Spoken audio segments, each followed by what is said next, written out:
Ukimya una nguvu ambayo watu wenye kelele hawaijui.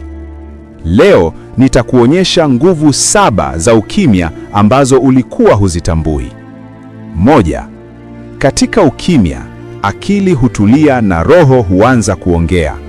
Tafakari ni mlango wa kuona ukweli ambao kelele za dunia zimeufunika. 2. Ukimya unakuinua juu ya hisia dhaifu. Unapokaa kimya, unafahamu zaidi kuliko unavyosema, na dunia inakusikiliza hata kabla hujanena. 3. Rudi ndani yako. Ukimya ni njia ya kurudi mahali ambapo nguvu zako za kweli zimehifadhiwa. 4. Ukimya hukupa mwelekeo. Anayenyamaza anajua anakokwenda, anayepayuka haoni hata alipo. 5. Ukimya ni uthibitisho wa nguvu. Mwenye kelele hujenga hofu, mwenye ukimya hujenga mamlaka. 6.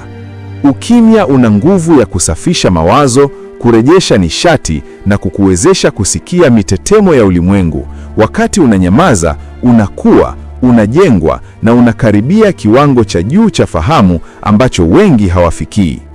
7. Amka na utambue.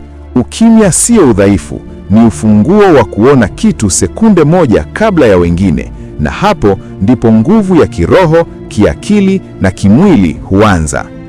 Usisahau kuonyesha upendo kwa kulike, kushare na kufollow Kiroho Safi. Hadi wakati mwingine.